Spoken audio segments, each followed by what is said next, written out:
Le vendredi 25 janvier, au Sables d'Olonne, l'événement du jour est arrivé du large, aussi triste qu'inattendu.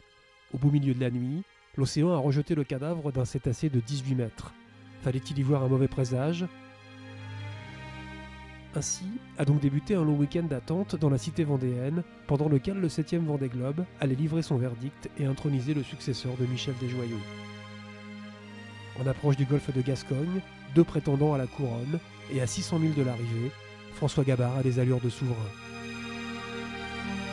À partir du moment où on sera à peu près à la longitude du Cap Finistère, il faut s'attendre à ce qu'on traverse le golfe de Gascogne relativement rapidement. Le dernier bord vers les sables va être un peu musclé. Et puis il ne faut pas traîner parce que après je crois que c'est de plus en plus fort et lundi il va y avoir 10 mètres de mer à peu près dans le golfe de Gascogne. Donc on va essayer de rentrer les bateaux au chaud avant ce petit tour. S'il n'a pas officiellement renoncé au trône, depuis quelque temps déjà, Armel Lecléache parle plus comme un dauphin que comme un roi. Là ça va être compliqué, hein. Pour l'instant la météo fait qu'on est un peu sur un bord obligatoire bientôt, là on va empanner, on va se retrouver vers un bord tout droit vers les sables, donc à moins d'un problème sur le bateau de François, ça va être difficile de revenir sur lui maintenant, donc on va finir la course et puis être prudent surtout demain dans le coup de vent qu'on va avoir dans le golfe de Gascogne pour pas faire de bêtises et pas tout gâcher avant d'arriver au sable. Au même moment, à bord d'un bateau délesté de sa quille, Jean-Pierre Dick tente de poursuivre sa route vers les Sables d'Olonne. Sous l'archipel des Açores, il a cédé sa place de 3e à Alex Thompson, lequel, en prévision d'un fort coup de vent, décide de mettre momentanément sa course entre parenthèses. La prévision météo disait que le vent allait monter jusqu'à 30 nœuds cette nuit et que ça allait continuer aujourd'hui. Et comme Jean-Pierre n'a plus de quilles, ça signifie que son bateau n'est plus très stable. Je n'étais pas très à l'aise à l'idée d'être trop éloigné, parce que s'il arrive quelque chose à Jean-Pierre, ça pourrait prendre beaucoup de temps pour le rejoindre. Alors, j'ai pris la décision de modifier ma trajectoire pour être au plus près de Jean-Pierre et de ne pas continuer ma route vers les Sables d'Olonne pour le moment. Jean-Pierre ne m'a jamais demandé d'assistance. C'est juste quelque chose que je devais faire pour m'assurer que tout allait bien. Et puis vous savez, s'il lui est arrivé quelque chose, je ne pourrai jamais me pardonner. C'est un beau geste de marin de venir m'accompagner un peu dans ce premier coup de vent. Écoute, pour l'instant tout se passe bien, mais effectivement, venir voir, discuter, c'est toujours important dans ces phases un peu critiques. Ouais. Quelques milliers de milles plus au sud, au large du Brésil, Tanguy Delamotte et Alessandro Di Benedetto ferment la marche. Ces deux-là, on le savait, n'avaient quasiment aucune chance de gagner le Vendée Globe. En revanche, ils peuvent postuler au titre de caméraman le plus prolifique. Je suis dans une zone vraiment sans vent là. Donc je vais en profiter pour faire un petit plouf pour voir le safran et puis la quille. Voilà, je suis allé voir le safran. Bon, il est quand même pas mal abîmé. Toute la peau intérieure s'est décollée quand même. Donc c'est pas terrible. C'est beau là, le bleu comme ça. J'aurais pas cru que je me serais baigné pendant le Vendée Globe, mais... Et voilà. La remontée de l'Atlantique sud-nord va être un peu longue, donc il faut que je m'occupe. Là, je suis en train de cuisiner. Ça, c'est le lait. Évidemment, c'est du lait en poudre avec de l'eau. Là, il y a la pâte. Et voilà, je vais commencer à préparer les crêpes. Hop. À environ 5000 milles encore de l'arrivée, c'est un peu la chandeleur avant la date. Alessandro l'épicurien exerce ses talents culinaires. Crêpes flambées, Atlantique du Sud. Et si c'était ça le Vendée Globe, une histoire de cuisine? Alors j'ai une question à ma gauche, c'est quelle est la recette d'un bon Vendée Globe? Ces images, tournées en novembre dernier, quelques jours avant le départ de l'épreuve, ne disent pas si François Gabard connaissait la réponse. On serait quand même prêt à parier qu'il en avait une petite idée.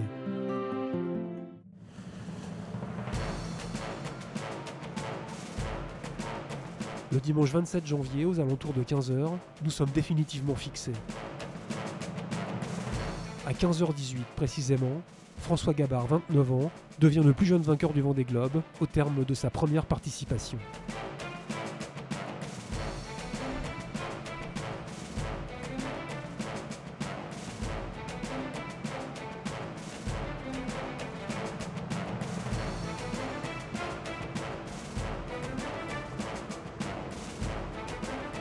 longueur de ligne. Pour l'arrivée de Matif, 15h18 minutes 40 secondes, ce qui lui fait un temps de course de 78 jours, 2h16 minutes et 35 secondes. Un soulagement énorme parce que jusqu'au bout, tant que la ligne d'arrivée n'est pas franchie, on ne sait pas ce qui peut se passer. On a eu une dernière nuit difficile avec du vent fort, des pêcheurs, des cargos, enfin tout pour avoir des bêtises quoi. Donc vraiment soulagé et content. Ouais, parce que c'est vrai que ça fait depuis quelques jours que je commence à y croire quand même sérieusement. Et voilà, il faut franchir la ligne quoi. Tant que la ligne n'est pas franchie, faut rester concentré. Mais l'exploit ne s'arrête pas à un Vendée Globe gagné. En 78 jours, 6 de moins que le précédent record de son mentor Michel Desjoyaux, le skipper de Massif établit un nouveau temps de référence. Selon François Ier, le mérite de cette victoire de tous les superlatifs en revient aussi au plus coriace de ses concurrents. Moi, ce qui est sûr, c'est que ce Vendée, s'il n'y avait pas eu Armel, ça ne serait pas été la même chose, quoi. J'aurais pas... Enfin, toute l'intensité justement qu'il y a eu pendant ces 3 mois, c'est grâce à Armel. Ou à cause d'Armel, je ne sais pas comment le dire, mais je crois que pour un compétiteur tel qu'il est, tel que je suis, c'est un privilège énorme d'avoir pu vivre ce duo, de l'avoir vécu de l'intérieur, quoi. C'est énorme. Si passer la ligne d'arrivée du Vendée Globe est sans aucun doute une première émotion forte, alors que dire de ce moment où le vainqueur emprunte le chenal qui le ramène au ponton? No comment.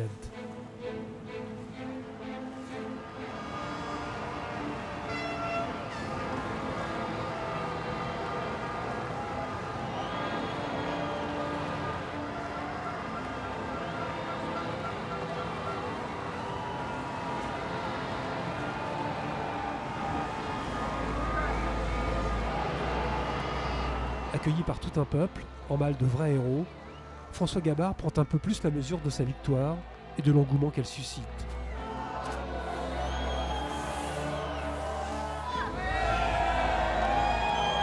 Voilà François Gabard, mesdames et messieurs, innovation. Pour François, hip hip hip. Pour François, hip hip hip. Pour François, une Vendée Globe, hip hip hip.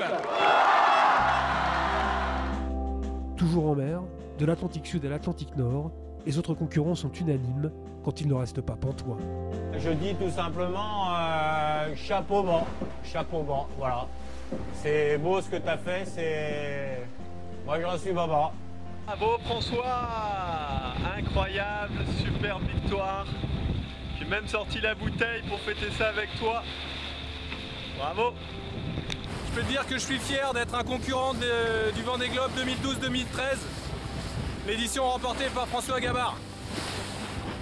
Allez, ciao mon pote et à bientôt et encore super bravo. Bon, là où je te félicite pas, c'est de nous avoir un peu ridiculisé quand même. Parce que là-dessus, pour le coup, là, il y a des moments où on se sent vraiment mal, quoi. On se dit, mais qu'est-ce qu'on va faire maintenant, quoi? Qu'est-ce qu'on va faire maintenant? Là, aujourd'hui, tu me mets 10 jours. Pas une semaine, 10 jours. Bon, bah, je vais faire quoi maintenant? Je vais aller tondre ma pelouse avec mon tracteur, quoi. Bravo François, bravo Armel, c'est un super back-up ce que vous avez fait, c'est des extraterrestres, c'est absolument fabuleux. Et puis un grand coup de chapeau encore à François Gabard et Armel Lecléache pour leur prestation de qualité. 3h17 minutes plus tard, autant dire presque rien à l'échelle du Vendée Globe, Armel Lecléache en termine à son tour.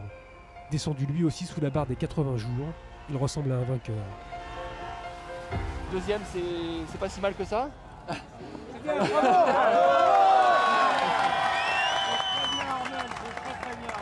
Voilà, et puis en tout cas, je suis content de la copie que j'ai rendue sur l'eau. C'était comme je disais, comme un match de tennis, au 5e set, il a fait le break et puis voilà, il a gagné 6-4 au 5e set, quoi.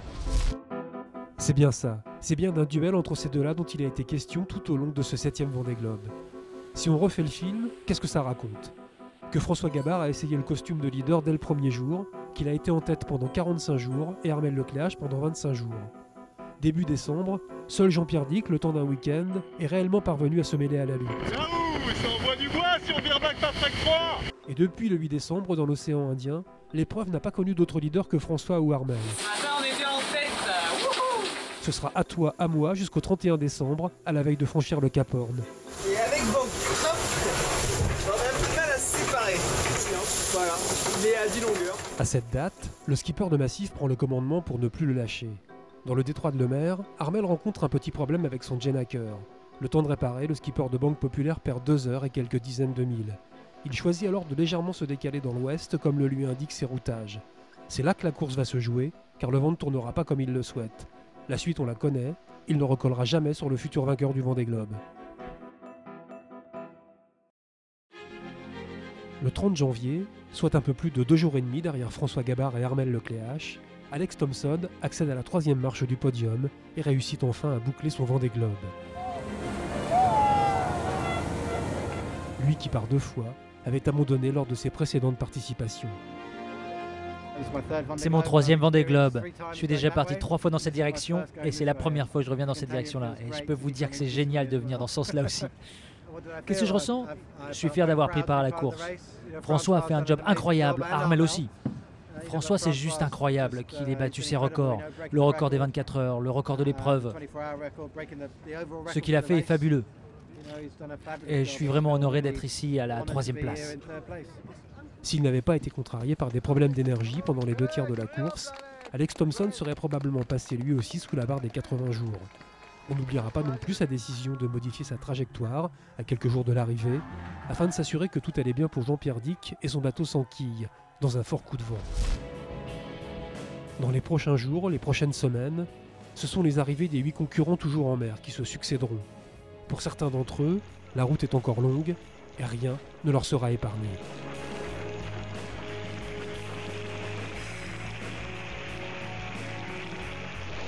Un peu plus de 40 nœuds, un front rageux, au froid. Il y a mieux pour remonter l'Atlantique.